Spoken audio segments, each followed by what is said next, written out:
Welcome back to another day in the camper build. Building a square top camper. I get a lot of questions on the size all the time. So the main box is 12 feet long.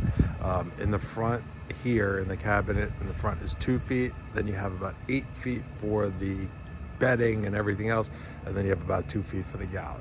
So just been working on things. I got the trailer lights hooked in. I also added a RV 30 amp outlet, so that's in there, and then basically wired up all the trailer lights, so that's all underneath there. Tried a couple different ways of connecting or running the lights. I wanted to see how hold the lights up underneath there, so try to do as little screws as possible, so we'll kind of go from there. But anyway, I got the 30 amp in there. Challenger doors basically just runs through, connected to a transfer box. Then I have a 15 amp outlet and a 30 amp. And then what I do is 15 amp goes right to there. The converter goes right to it to charge the batteries.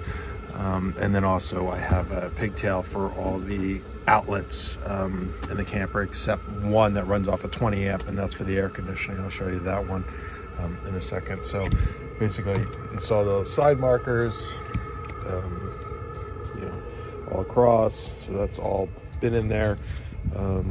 Tail lights, not as fancy as some of you guys, just a regular, $20 or $30 Amazon LED lights. So I'm kind of doing that. I have to finish up the galley. That's kind of coming next, and then finish the trailer, the extra spare tire.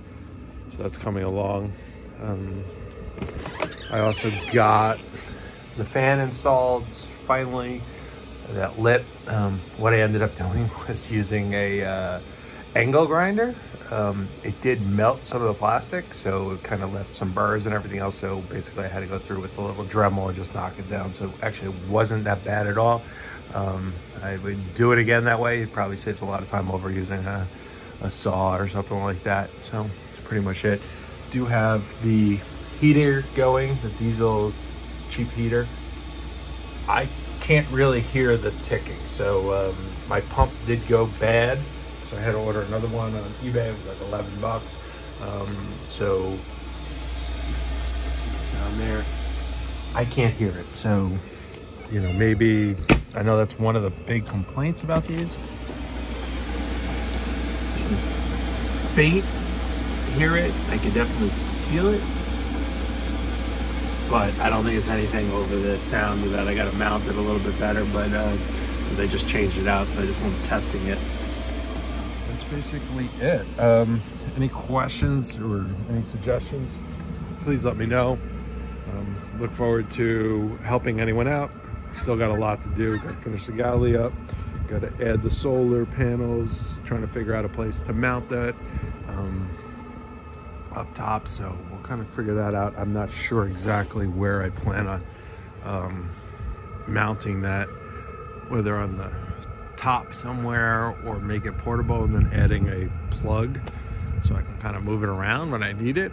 I'm not truly 100% sure at this point, so that's one thing that I'm toying with, going back and forth, because the problem is if I don't mount it permanently, then how do I get it places, and those kind of things. So I'm kind of leaning towards mounting it on the roof, but I've been seeing some different brackets on how to do it. So I'm just trying to figure that out. So one that basically uses VHB tape. So that's kind of where I'm leaning towards. I'm a little nervous about mounting to the top. Then I'm gonna weld up make a roof rack to hold wood and everything else. So that's it. So that's coming along, and then I gotta finish the fenders up and I'm gonna put a little trim piece on the bottom of aluminum, kind of cover that edge. And then the other thing that I have to do is on the right here, the edge, I'm gonna put another piece of aluminum to kind of cut that in so it gets as tight as possible. And just realized I spray painted the side of the camper, but that's fine. It's gonna be hidden by that piece there that's going to go across to seal up that gap. So any suggestions, please, any likes, please subscribe. I look forward to going through it. And now it's on to getting it inspected in the state of Pennsylvania, because finally have the lights on, and then to the trailer lights, and then I'm going to finish up all the little pieces, which always takes the longest, but luckily we're heading into end of November, so it's really not a whole lot of season left anyway due to Corona, but now I got to get it all ready for the springtime. Thanks a lot. Talk to you soon.